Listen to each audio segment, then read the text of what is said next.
grâce faite à ceux qui croient en le Seigneur. Peuple de Dieu, cité de l'Emmanuel. Selon saint Matthieu. En ce temps-là, Jésus disait à ses apôtres, « Celui qui aime son père ou sa mère plus que moi n'est pas digne de moi. Celui qui aime son fils ou sa fille plus que moi n'est pas digne de moi. Celui qui ne prend pas sa croix et ne me suit pas n'est pas digne de moi. Qui a trouvé sa vie la perdra. Qui a perdu sa vie à cause de moi la trouvera. Qui vous accueille, m'accueille. Et qui m'accueille, accueille celui qui m'a envoyé. Qui accueille un prophète en sa qualité de prophète recevra une récompense de prophète.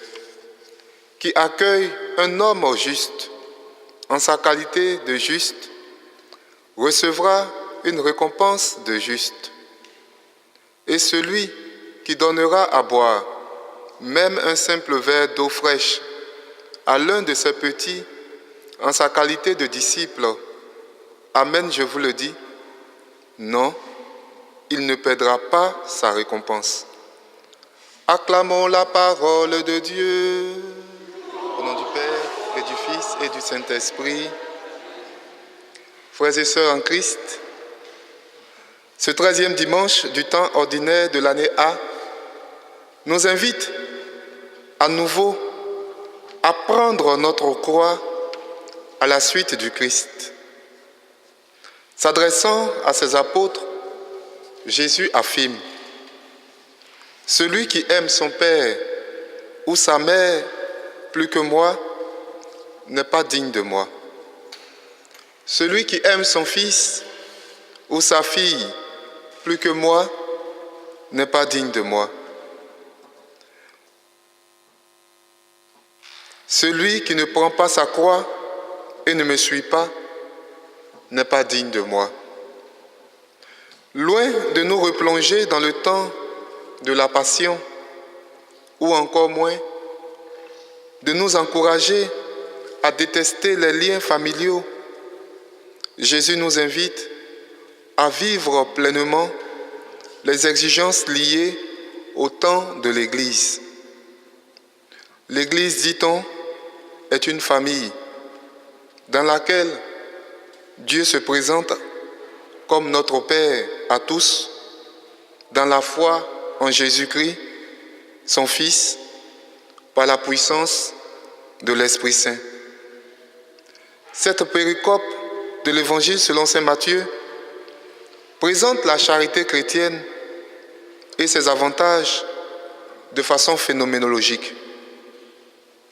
Retenons de prime abord que toute vie humaine trouve son point focal, sa béatitude, dans la charité.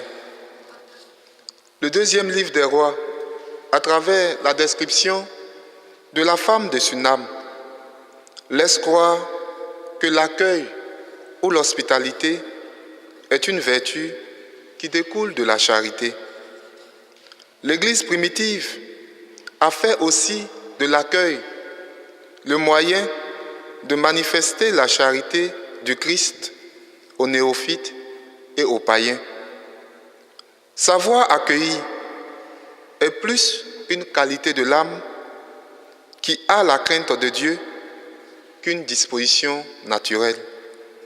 Ce n'est pas de l'humanitaire, ce n'est pas non plus de l'humanisme, ce n'est pas encore de la gentillesse.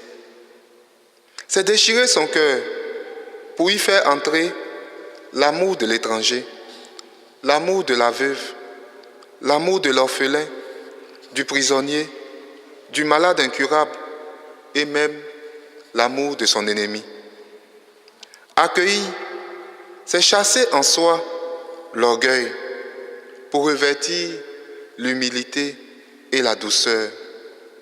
L'accueil du prochain nous dévoile ses misères et ses joies et nous invite à faire un avec lui.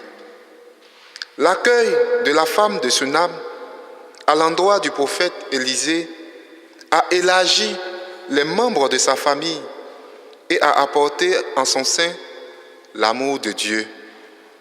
L'accueil du néophyte à la foi chrétienne lui ouvre les portes de l'Église, famille de Dieu, et celle de la vie bienheureuse avec tous ceux qui désirent mener une vie nouvelle. L'accueil du prophète, l'accueil de l'homme juste, l'accueil du disciple surpasse les liens familiaux dans l'ordre de la charité. Il faut mettre ici l'accent sur la notion de récompense comme un moyen de sanctification, un moyen de purification et même un moyen d'obtenir la grâce de Dieu.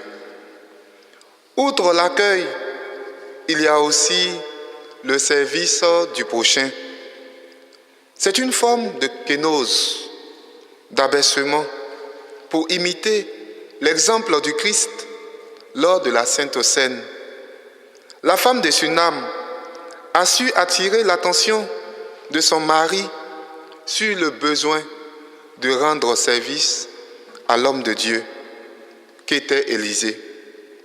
Le baptisé, une fois uni au Christ, décide de mourir à son orgueil, de mourir au péché par une vie qui plaise à Dieu. Saint Matthieu conclut en relevant que celui qui donnera à boire, même un simple verre d'eau fraîche, à l'un de ses petits, en sa qualité de disciple, ne perdra pas sa récompense. Comme le disait Sainte Jeanne d'Arc, Dieu, premier servi, parce qu'il veut pour nous l'état de grâce et la fuite du péché. Le Christ a besoin de nous pour continuer à se rendre présent dans ce monde qui a tendance à l'ignorer. La dignité du chrétien d'aujourd'hui doit être recherchée dans le mystère de la mort et résurrection de notre Seigneur Jésus-Christ.